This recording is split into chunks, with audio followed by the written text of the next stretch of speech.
Sa biyaheng ito, kasama natin ang mga premyado at na pinaka-veteranong rider sa buong Pilipinas.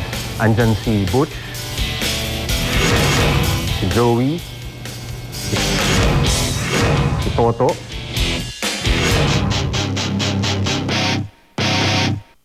at syempre ako.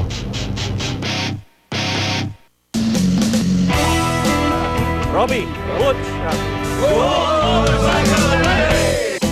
Nung natenga tayo sa Kota Kinabalu sa Malaysia ng 4 na araw, magandang opportunity to na masilip at makilala yung mga kababayan nating Malaysian na halos hindi naman naiiba sa atin. Butch, 2, 3, go.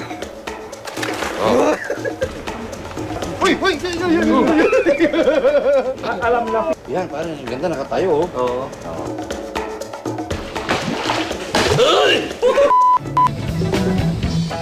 Pero gandang tingnan, no? Wala sila stage, no? Nandun sila sa mga puno. So, parang tao talaga. Banding ba kayo? Isa sa mga kahanga-hanga na nakita ko sa mga kaibigan nating Malaysians, yung pagbibigay halaga nila sa kanilang kultura, kalikasan, at nakaraan. Yun sana mangyari din dito sa ating bansa.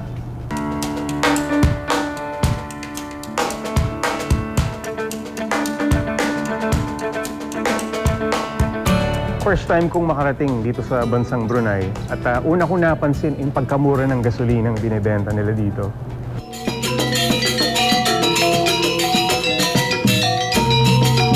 Ganda, no? Ginto kaya yung... Ginto.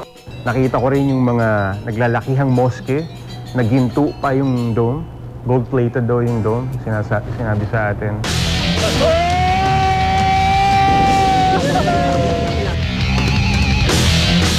First time ko rin maranasan yung kanilang mga bangka, no? Isa sa hindi ko malilimutang bahagi ng trip natin sa Brunei, yung nagpunta tayo dun sa tinatawag na floating village. Nakakamangha na kompleto rin yung kanilang lugar na yun. May mga eskwelahan at may mga bumbero. Meron silang mga bahay talaga na dikit-dikit. Isang komunidad ito na nabubuhay sa ibabaw ng ilog.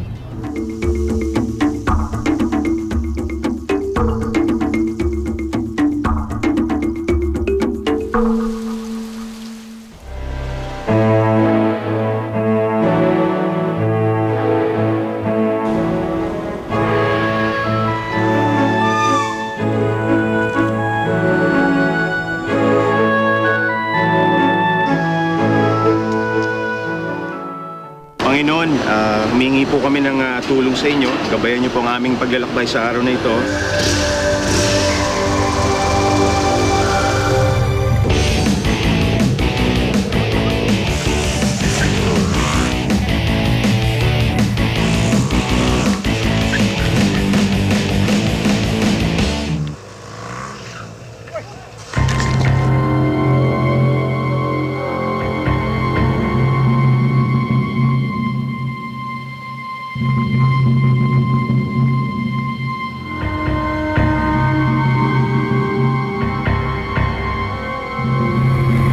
Yung gulong kasi medyo madulas galing sa barko, eh. So, pag throttle up ko, medyo dumulas yung gulong, so nagwabol. Pero okay naman, wala naman major na tama. Yung nangyari kay Toto, nadulas siya. Tapos ito yung paalala sa amin na kailangan mag-ingat kami dahil mahaba-haba pa yung biyahe. Marami tayong aberya na naranasan dito sa biyahe natin mula Malaysia patungong Indonesia. Hindi madali yung daan, andyan yung pagod, andyan yung marami tayong hadlang na nalampasan.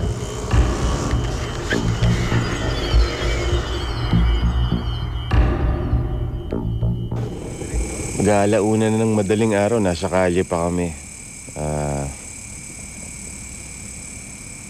Kailangan namin habulin yung alas 7 ng umaga. Nasusundo sa atin, no? Sa border. Pare, pagod na ako. Gusto na namin pahinga eh.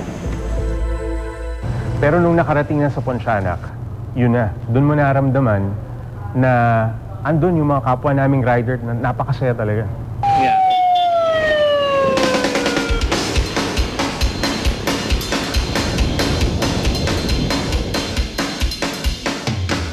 Sa isang rider, napakahalaga yung kumonekta ka sa ibang kapwa mo rider.